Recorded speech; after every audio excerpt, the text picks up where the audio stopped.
Hello friends, welcome back to our channel Mahavir study point. शाम के इस रीजनिंग के सेशन में आपका स्वागत है। आज हम लोग रेलवे एएलपी जो 17/8/2018 के थर्ड शिफ्ट के पेपर में पूछा गया था उन सब के क्वेश्चन को करने वाले हैं। तो चलिए क्लास को हम लोग शुरू करते हैं। देखिए पहला क्वेश्चन कहता है कि दिया गया जो चित्र है इस श्रृंखला में आगे कौन सा आएगा, ये हमको बताना है। ठीक है, तो ये सिंपल सा क्वेश्चन है, वैसा कोई बात नहीं है इसमें। देखिए सबसे पहला बात यहाँ पर देखिए, ये प्लस यहाँ पर है, ठीक है, शुरू में है ऊपर में, लेकिन अगली आकृति में कहाँ आ रहा है, नीचे आ रहा है। फिर देखिए अगला आकृति में क्या आ रहा है, माइनस ऊपर आ रहा है, फिर माइनस कहाँ जा रहा है, नीचे जा रहा है। मतलब जो चीज़ ऊपर का है वो कहाँ चला जा रहा है, नीचे। यहाँ पे प्लस है ऊपर में, तो अगला जो आकृति आएगा यहाँ पे प्लस कहाँ चला जाएगा, नीचे।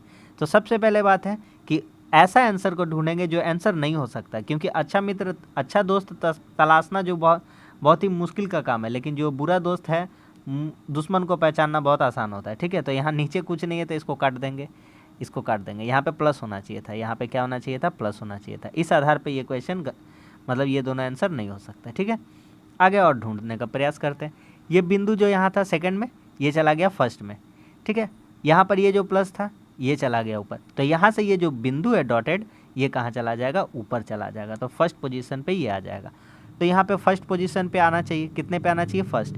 यहाँ पे देखिए ये बीच वाले में है तो ये वाला भी नहीं होगा, तो कौन सा हो जाएगा आपका, ऑप्शन नंबर सी हो जाएगा। उम्मीद करते हैं कि बहुत ही अच्छे तरीके से आपको ये क्वेश्चन समझ में आ गया। वैसे हल्का था, नंबरिंग दे करके भी कर सकते थे, 1 2 3 करके भी आप चाहिए तो इसको कर सकते हैं। ठीक है, चलिए आगे बढ़ते हैं। देखिए अगला क्वेश्चन कहता है कि जॉन जिल से 15 वर्ष छोटा है। जो जॉन है वह जिल से कितना वर्ष छोटा है, 15 साल। सिंपल सा क्वेश्चन है। देखिए जॉन जिल से, किससे, जिल से, तो यहाँ पर जिल की आयु मान लेते हैं, जिल की आयु मान लेते हैं x, और जो जॉन है इससे कितना छोटा है, 15 वर्ष। तो मान लीजिए वो x वर्ष का है, तो ये कितना हो जाएगा, x - 15। ठीक है, मैथ्स में पढ़ाए थे तो इस तरह का क्वेश्चन हम आपको करवाए थे। कहता है 12 वर्ष पहले, तो दोनों का उम्र 12 वर्ष पहले कितना होगा, तो जिल का उम्र कितना होगा, x - 12। मान लीजिए जिल अभी 20 साल का है, तो 12 साल पहले कितना होगा, तो -12 करना पड़ेगा तभी ना, तो 8 साल का होगा। तो इस तरह से ही तो समझेंगे। तो दोनों का उम्र पहले माइनस करेंगे, तो और जॉन का उम्र कितना है, x - 15, और इसमें भी कितना माइनस करेंगे, 12 माइनस करेंगे। आई होप कि दोनों बात आपको समझ में आ गया होगा। सबसे पहला काम यही करेंगे, 12 वर्ष पहले का डाटा। ठीक है, जिल की उम्र जॉन की उम्र से 1.5 गुनी थी। जो जिल है वह जॉन से कितना, जो जिल है, जिल की उम्र किससे ज़्यादा है, जॉन की उम्र से। अब एक चीज़ देखिए, आपको ये समझने में थोड़ा सा कठिनाई हो सकता है कि किधर हम अगर 1.5 गुना करें और किधर 1.5 गुना नहीं करें, तो हम आपको सिंपल सा तरीका समझाते हैं। देखिए जिल बड़ा है, जिल मान लीजिए x मतलब कुछ भी मान लीजिए, मान लीजिए 20 साल का है, तो जॉन कितना होगा, तो 20 में 15 घटेगा तब ना 5 होगा। इससे साबित क्या हो रहा है कि जॉन छोटा है। क्या साबित हो रहा है कि जॉन छोटा है, तो जॉन छोटा है ना, तो जॉन में ही गुना कर देंगे। तो जॉन वाला x - 15 वाला था, इधर ही कर देंगे गुना, कितना से, 1.5 से, यानी 1.5 होता है। ठीक है, अब चलिए इसको सॉल्व करते हैं। तो x - 12 इधर ही इतना ही रह जाएगा, इधर कितना हो जाएगा, 1.5 को 1 से गुना करेंगे हो जाएगा 1.5x, और ये देखिए 12 15 एक साथ है, माइनस माइनस प्लस हो जाएगा, 12 15 27 हो जाएगा, 1.5 से गुना करेंगे 27 को, कितना हो जाएगा आपका, तो 40.5 हो जाएगा। 27 से कम 27, और 27 का आधा 13.5 यानी कि 40.5।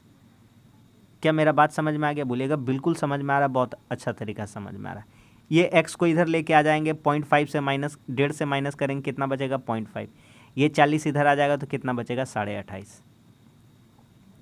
तो यहाँ से पॉइंट सेम जगह पे है, पॉइंट क्या है, सेम जगह पर है, तो इसको उड़ा देंगे। पॉइंट सेम जगह, एक अंक के पहले ही है ना, बटा 10 करिएगा, 10 नीचे से क्या हो जाएगा, कट जाएगा। ठीक है, आगे बढ़ते हैं भैया। अब देखिए कितना हो रहा है, तो 5x का वैल्यू 285 है, तो x का वैल्यू कितना हो जाएगा, 5 5 25, 5 7 35, यानी 57। तो हमसे क्या पूछा था, जिल की वर्तमान आयु, जिल का मान है x, तो x का ही तो वैल्यू मांगा था, कितना हो जाएगा, 57, ऑप्शन नंबर 1। तो बहुत सा सिंपल सा क्वेश्चन था, उम्मीद करते कि आपको समझ में आ रहा होगा। आगे आते, इस तरह का क्वेश्चन हम कितना बार कराए हैं, और बोले ऑप्शन से ही करना है बस।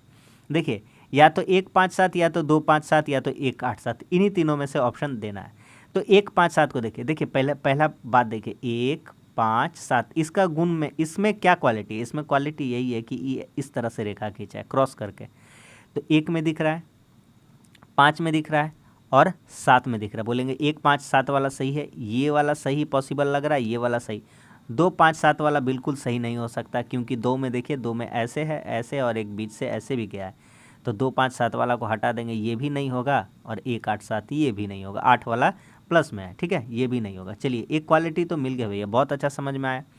अब 269 या 268, ऑप्शन के थ्रू 269 या 268, बस इतना सा बात ही हमको ढूंढना है, तो हमको आंसर तक पहुंचा दिया जाएगा।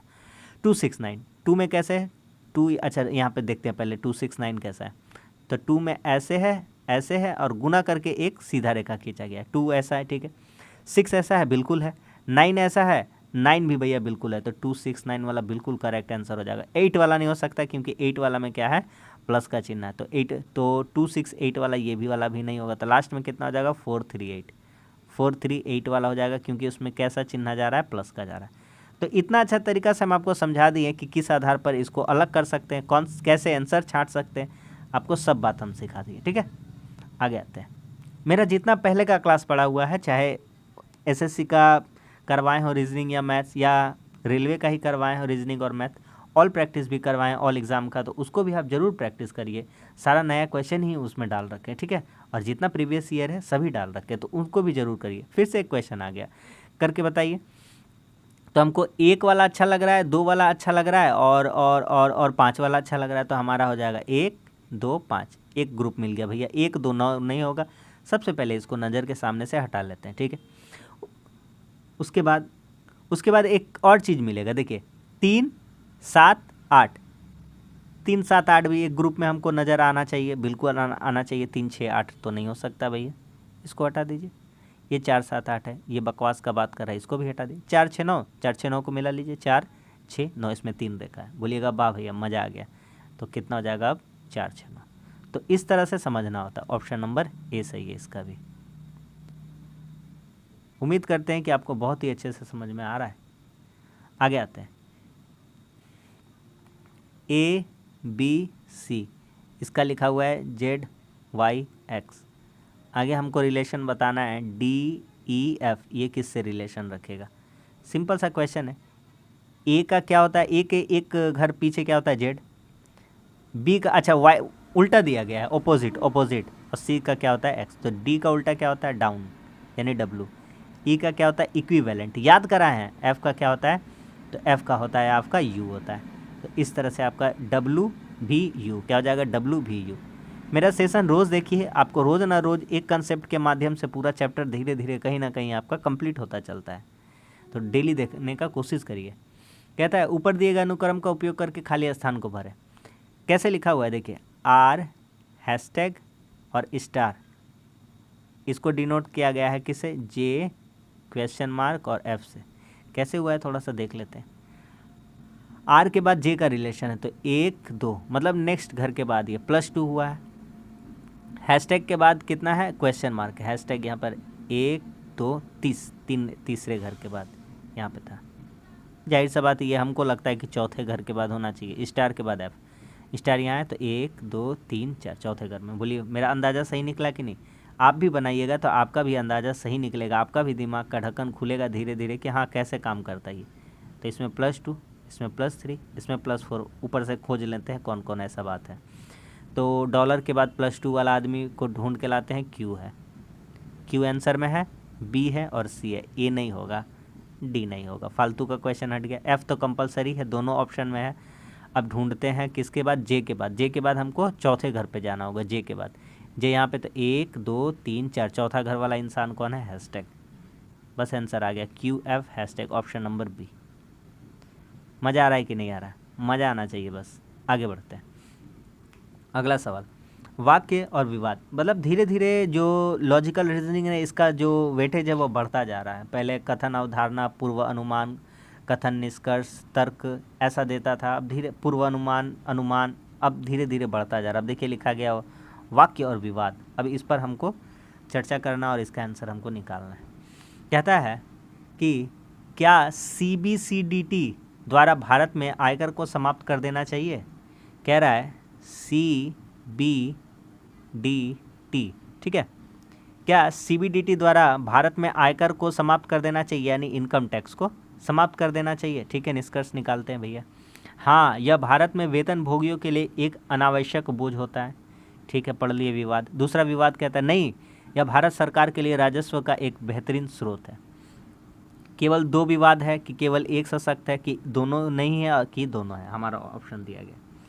अच्छा, सरकार जो अपने कर्मचारी को रखती है, कर्मचारियों को रखती है, जो उनको वेतन देती है कि तो वेतन के जो उनका वेतन होता है वह उनके वेतन से क्या टैक्स लेना चाहिए कि नहीं लेना चाहिए। तो यहाँ पर तर्क कह रहा है, अगर हम समझे कि जो कर्मचारी कार्य कर रहे हैं उनके वेतन से क्या टैक्स लेना चाहिए, तो लिख रहा है यहाँ पर यह एक अनावश्यक बोझ होता है, हाँ बंद कर देना चाहिए। इसका कहना क्या है, हाँ बंद कर देना चाहिए, ठीक है। लेकिन दूसरा कहता है नहीं, यह भारत सरकार के लिए राजस्व का एक बेहतरीन स्रोत है, अतः इसे बंद नहीं करना चाहिए। इसका कहना यही है। तो हमसे यही पूछ रहा था, क्या सीबीडीटी का फुल फॉर्म होता है आपका central board of direct tax, ठीक है, central board of direct tax. तो इसका काम टैक्स से ही है, तो क्या यह जो वेतन भोगी है इसके लिए अनावश्यक बोझ समझकर बंद कर देगा? नहीं, अगर सरकार किसी कर्मचारी को वेतन देती है तो उसके जो वेतन है, अगर वेतन का जो वो एक मिनिमम पैमाना होता है जिस पर टैक्स काटा जाता है, अगर उस पैमाने को वो पार कर जाता है तो उससे टैक्स लेना चाहिए। तो ये कह रहा है बोझ है, तो ये क्या हो जाएगा, गलत हो जाएगा। तो कहता है नहीं, यह भारत सरकार के लिए राजस्व का एक बेहतरीन स्रोत है। जी हाँ, बिल्कुल, भारत सरकार के लिए यह बेहतरीन स्रोत है, अतः इसे बंद नहीं करना चाहिए। तो मेरे ख्याल से केवल दो विवाद ही सशक्त है, दो वाला कंक्लूजन सही है, ठीक है। आगे आते हैं, फिर से उसी तरह का क्वेश्चन कहता है कि 8वें वेतन आयोग का कार्यान्वयन अर्थात मतलब उसको इम्प्लीमेशन करना न होने के कारण सभी केंद्रीय सरकार के कर्मचारी हड़ताल पर चले गए हैं। कहता है 7वां वेतन आयोग है, इसको इम्प्लीमेंट नहीं किया गया है, जिसके कारण सभी केंद्रीय सरकार के कर्मचारी हड़ताल पर चले गए हैं, ठीक है। ये हमारा कथन है। हमसे कार्रवाई क्या चाहता है? वह कार्रवाई चाहता है 1 नंबर कि 7वें वेतन आयोग को तत्काल लागू किया जाना चाहिए। भैया सभी हड़ताल पर चले गए हैं तो कार्य कौन करेगा, सरकारी काम, तो बिल्कुल लागू किया जाना चाहिए, बहुत सही बात है। दूसरा कहता है सभी केंद्रीय सरकारी कर्मचारियों को निलंबित किया जाना चाहिए, और दूसरा हमसे कह रहा है कि सभी केंद्रीय सरकारी कर्मचारियों को निलंबित किया जाना चाहिए। तो कार्रवाई का बात किया जा रहा है, तो 7वें वेतन आयोग को या तो सरकार चाहे तो तत्काल लागू कर दें, या जितने भी ऐसे लोग हैं जो हड़ताल कर रहे हैं सभी को क्या कर दें, निलंबित कर दें। ये दोनों कार्रवाई सरकार चाहे तो कर सकती है। तो 1 और 2 दोनों पालन करेगा। तो यहाँ पर क्या लग जाएगा, यहाँ पर ईदर और का लग जाएगा ऑप्शन। क्या लग जाएगा, ईदर और, या तो, ठीक है, ऑप्शन नंबर बी। क्या बात समझ में आ रहा है कि नहीं आ रहा है? तो ऑप्शन नंबर बी सही है। आगे आते हैं, देखिए कहता है कौन सा उन लड़कियों का प्रतिनिधित्व कर रहा है जो एथलीट लेकिन अनुशासित नहीं है। एथलीट है, लड़की होना चाहिए, और एथलीट होना चाहिए, लड़की प्लस एथलीट। तो सबसे पहली बात देखिए, लड़की को कैसे डिनोट किया जा रहा है, त्रिभुज से, यानी त्रिभुज होना चाहिए प्लस और क्या होना चाहिए, और एथलीट होना चाहिए। एथलीट कैसे है, ऐसे, ये दोनों होना चाहिए। क्या नहीं होना चाहिए, अनुशासित नहीं होना चाहिए, यानी डिसिप्लिन, ये वाला नहीं होना चाहिए। बस सवाल ख़त्म, ये वाला नहीं होना चाहिए। बस ढूंढ लीजिए अपना आंसर। देखिए आयत को हटा देंगे यहाँ से, तो यहाँ से आयत को हटा देंगे, ये वाला पूरा हटा देंगे, ये वाला पूरा हम लोग क्या करेंगे, हटा देंगे। ये वाला बिल्कुल नहीं हो सकता है। कौन सा दिख रहा है, तो क्या क्या होना चाहिए, त्रिभुज। त्रिभुज में है, बोलेंगे ये वाला आएगा त्रिभुज के अंदर, सही है, ठीक है। उसके बाद सर्कल, तो सर्कल के अंदर आ रहा है, आना चाहिए, ज़रूर आना चाहिए। देखिए सर्कल के अंदर भी आ रहा है, कौन आ रहा है, देखिए ये त्रिभुज में भी आ रहा है और सर्कल में भी आ रहा है। कौन आ रहा है, 4 आ रहा है। तो उम्मीद करते हैं कि बात आपको बहुत ही अच्छे से समझ में आ गया। मिटा दे रहे हैं ताकि आपको समझने में आसानी हो। तो क्या हो जाएगा, 4 हो जाएगा, ठीक है। जो कहाँ पे आ रहा है, त्रिभुज में भी आ रहा है और सर्कल में भी आ रहा है। कितना आ रहा है, 4 आ रहा है। तो कौन सा हो जाएगा, 4, ऑप्शन नंबर डी। आगे बढ़ जाए, अगला सवाल कहता है एक जब घड़ी के शाम में 5:49 का समय हो रहा था, घंटे और मिनट की सुई के बने सबसे छोटे कोण का मान क्या होगा। तो सिंपल सा फार्मूला है इसका, 60h - 11m / 2। बस बिठा दीजिए, सवाल ख़त्म। 60h, h मतलब आवर, आवर कितना है 5, -11m, m मतलब मिनट, मिनट कितना है 49। Divided by 2। 60 पचे कितना हो गया 300। 11 नवा 99 के 9, 11 चौके 44 और 9 कितना हो गया 53 बटा 2। इधर कितना हो गया 239/2। 239 कितना हो जाएगा 119.5।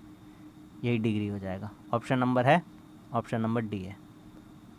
समझ में आ रहा? तो सबसे छोटा कोण कितना हो जाएगा 119 डिग्री 5 मिनट का। आगे बढ़ जाते हैं।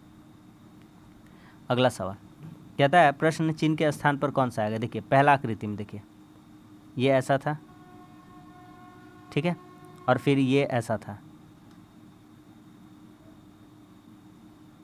ठीक है, और अगला आकृति कैसा बन गया ये देखिए, अगला आकृति मेरा ऐसा बन गया है। यानी कि हम कह सकते हैं कि 1 + 2 कर दिया तो बराबर हो गया है 3 के। तो इस तरह से हमारा आंसर आ सकता है कि ये वाला ऐसे है, ये वाला ऐसे है, और ये वाला मेरा ऐसे है। तो इसको इन दोनों को जब हम जोड़ देंगे, इन दोनों को क्या करेंगे जोड़ देंगे, तो कैसा आकृति आ सकता है। तो मेरा आकृति आ सकता है ऐसा, ठीक है, और कैसा आ सकता है ऐसा। तो इस तरह का कुछ आकृति आएगा। जो आंसर नहीं होगा उसको हटा देंगे। ये ऊपर से नहीं होगा, इधर से नहीं होगा, इधर से नहीं होगा। एकमात्र ऑप्शन बचता है ए, और ए में ही तो दिया गया है 11 का ए सही है बिल्कुल। ठीक है, समझ में आ गया कि नहीं आ गया? आगे आते हैं। कहता है दर्पण प्रतिबिंब बताइए हैप्पी का। सिंपल सा बात है, जो आंसर नहीं होगा उसको हटाते हैं। तो HAPPY। तो सबसे पहले H जो इधर दिख रहा है, H किधर दिखेगा आपको, H इधर दिखने लगेगा, A ऐसे दिखने लगेगा, P जो इधर दिख रहा है P कैसे दिखने लगेगा, इधर दिखने लगेगा, और Y कैसे दिखने लगेगा, ऐसे दिखने लगेगा। ये Y यहाँ पर नहीं हो सकता है, ठीक है, ये P सीधा नहीं हो सकता है, इस आधार पर ये हटाएंगे। ये Y उल्टा नहीं हो सकता है और P उल्टा नहीं हो सकता है। तो ऑप्शन नंबर बी। देखिए ऑप्शन भी एलिमिनेट कर लिए, आंसर भी खोज लिए, दोनों तरीका लगा दिए। आगे बढ़ते हैं। अगला सवाल कहता है पानी छवि का चयन करिए। तो सिंपल सा बात है, जो गोल है गोल रहने दीजिए इसको। सबसे पहली बात, ये बीच है तो ये बीच में ही रहेगा, ठीक है, और ये एक ऐसा छोटा सा निकला, ये ऐसे रहेगा। जो आंसर नहीं होगा काम का उसको सबसे पहले हटाएंगे। वाटर इमेज में ये जो गोल वाला है ये कहाँ चलाएगा, सबसे पहले नीचे चलाएगा। तो नीचे होना चाहिए, चारों ऑप्शन में दिया गया है। सब में भरा, ये ऑप्शन पहले हटा देते, दिख नहीं रहा है, हटाइए इसको। अब देखिए चारों में कन्फ्यूज़न पैदा होगा, तो सबसे पहले कुछ कन्फ्यूज़न नहीं करना, ऐसे करके इसको भर देते हैं। उसके बाद एक स्क्वायर बनाते हैं। देखिए इस आकृति में यहाँ पर ऐसे ऐसे भरा गया है, इसको एक कोना भरा गया है, मतलब त्रिभुज का आकार का ये जो वर्ग है, ये जो वर्ग है इसका ये वाला पार्ट भरा गया है, ये वाला पार्ट भरा गया है।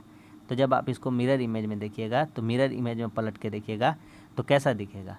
तो मिरर इमेज में देखिएगा तो मिरर इमेज में ऊपर का चीज़ कहाँ चलाता है, नीचे, ऊपर का चीज़ कहाँ चलाता है, नीचे। तो ये ऐसा दिखेगा, इधर भरा हुआ दिखेगा, इधर भरा हुआ दिखेगा। इस तरफ नहीं जाएगा, ये गलत हो गया, इस तरफ नहीं जाएगा, ये गलत हो गया।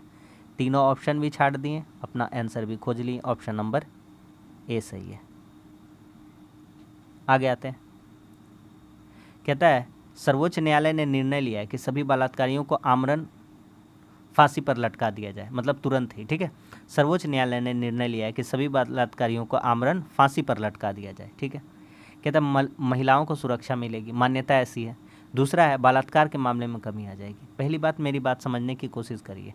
यहाँ पर बात क्या चीज़ से संबंधित है, बलात्कार से। यहाँ भी क्या चीज़ बात करा गया, बलात्कार। सर्वोच्च न्यायालय ने फैसला किया है, निर्णय लिया है कि सभी बलात्कारियों को फांसी पर लटका दिया जाएगा, ऐसे जो दोषी पाए जाएंगे। तो इससे बलात्कार के मामले को कम किया जा सकता है, बिल्कुल सही बात है।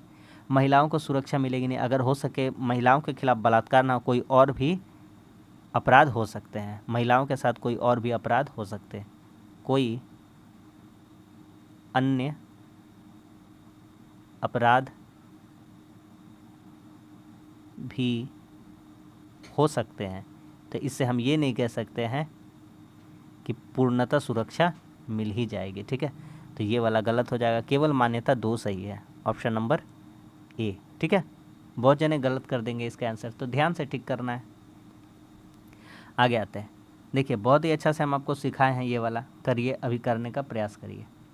कहता है भी यू का भाई है। जो भी है वह यू का भाई है। भी लड़का है, प्लस है, भाई बहन को क्या चीज़ से दिखाते हैं, कॉमा से।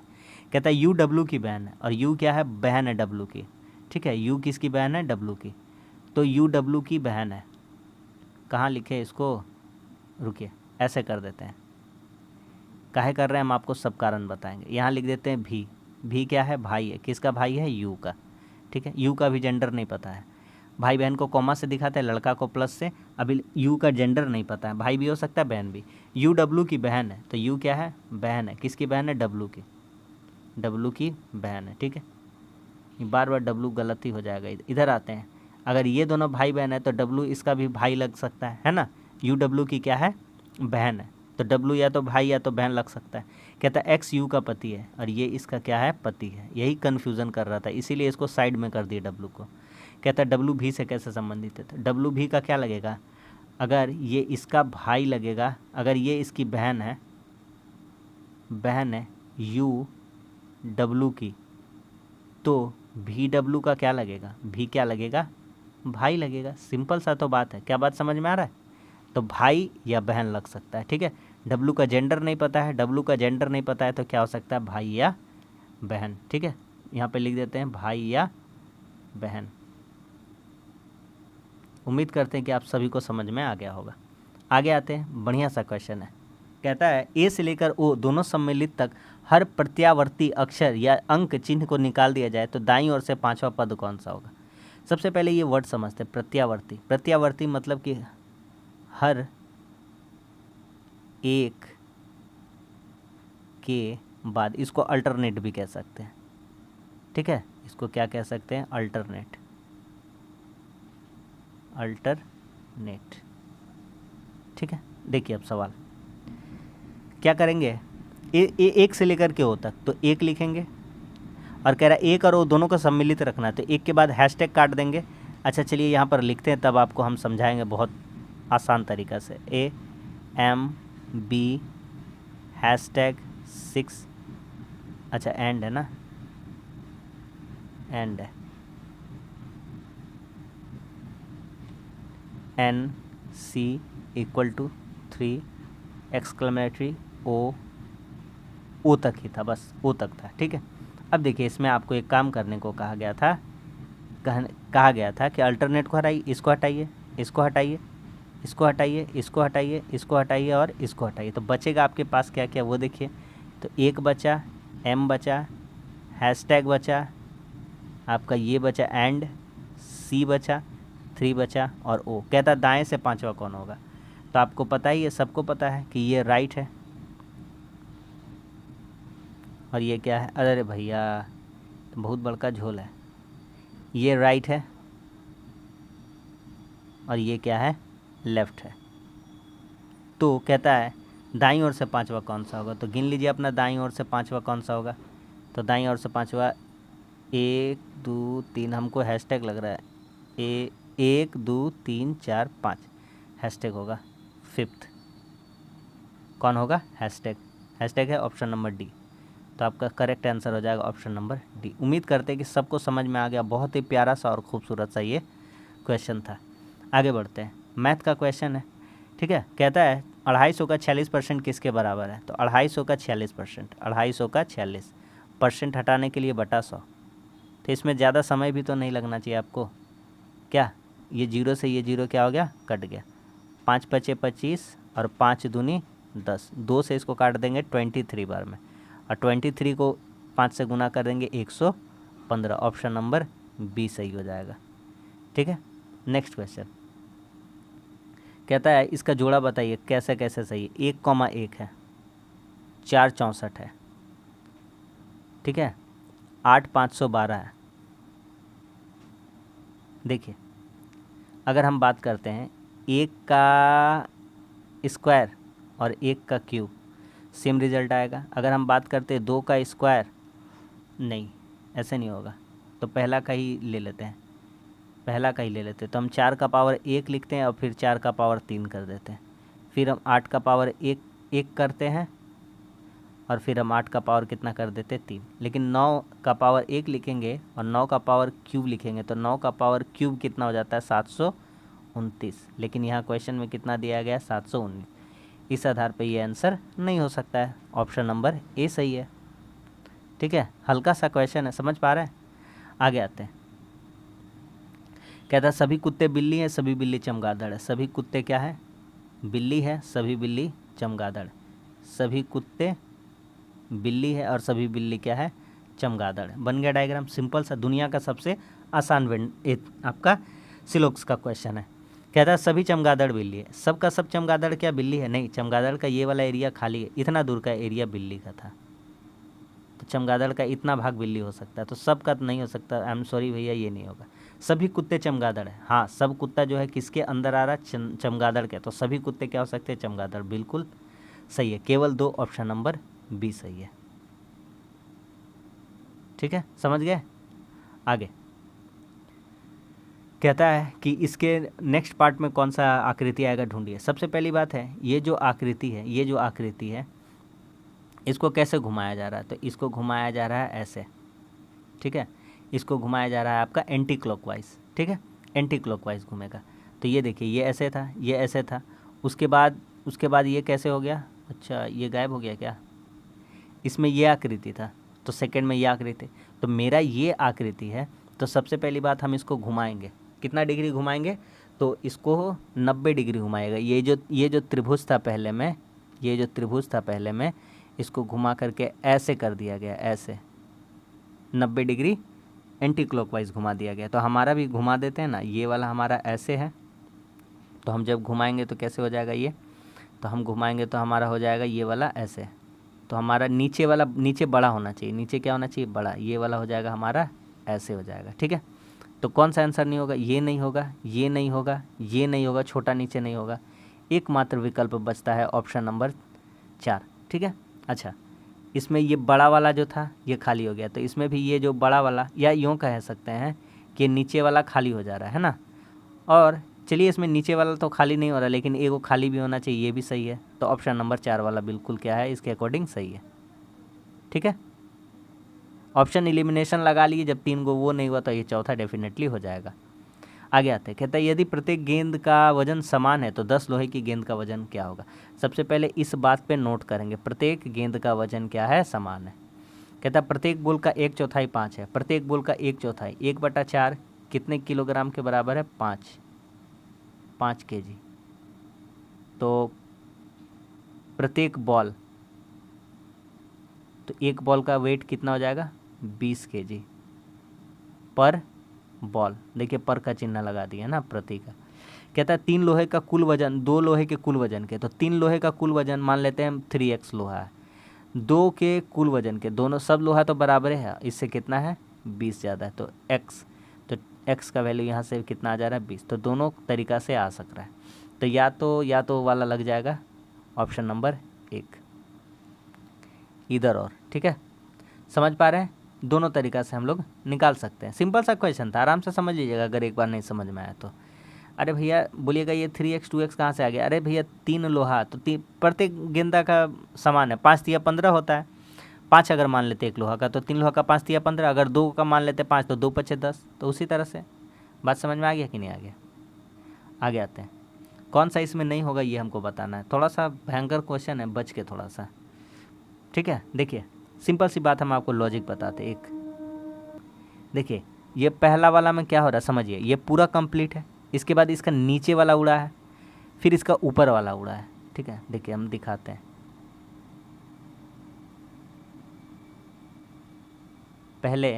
पहले ये वाला उड़ जाएगा और फिर ये वाला उड़ जाएगा, ठीक है। हम अपना आकृति ले लेते हैं, हम अपना आकृति ले लिए। तो सबसे पहले ये उड़ जाएगा और उसके बाद ये वाला उड़ जाएगा। तो सिर्फ और सिर्फ क्या बचा रह जाएगा? सिर्फ और सिर्फ बचा रहेगा ये वाला डंडा। तो ऑप्शन नंबर किस में? बी में है। सॉरी, एक लिख रहे हैं, ये वाला 1 नंबर, हाँ बी में है। कितना में है? बी में। सही है, करेक्ट। ऑप्शन नंबर ये वाला सही है, ठीक है, बी। आगे आते हैं, लास्ट क्वेश्चन पे आते हैं। कहता है कितने घन है? बच्चा वाला सवाल पूछता है कितने वर्ग है। तो तरीका इसका पता होना चाहिए आपको, सेम है। तो 1 का स्क्वायर करिए प्लस 2 का स्क्वायर करिए। कंप्लीट इस पर वीडियो बना चुके हैं, ट्रायंगल कैसे काउंट करते हैं, स्क्वायर, रेक्टेंगल, वर्ग सब बता चुके हैं, गोला कैसे काउंट करते सब बता चुके हैं। आप जाकर प्लेलिस्ट चेक करिए। 1 का स्क्वायर 2 का स्क्वायर कितना हो जाएगा? 5। तो इसमें 5 ही मिलेगा और इससे ज़्यादा नहीं मिलेगा। 1 2 3 4, ये बड़ा वाला 5। ऑप्शन नंबर डी सही है। तो बस आज के लिए इतना ही। आज भी हमारा 20 क्वेश्चन से ज़्यादा ही जो भी क्वेश्चन पूछा गया था सारा हम कंप्लीट करा दिए इस सेट का। तो उम्मीद करते हैं आपको समझ में आया होगा और अच्छा लगा। चैनल अच्छा लगता है तो अप्रिशिएशन के लिए लाइक करिए, जितना लाइक करिएगा उतना मोटिवेट होते हैं और आपके लिए अच्छा कंटेंट हम लाते रहते हैं। तो बस यही कहेंगे आपसे, चैनल को भी सपोर्ट करिए, चैनल को सब्सक्राइब करिए। कैसा लगता है कमेंट्स करके ज़रूर बताइए और अपने दोस्तों में ज़रूर शेयर करिए।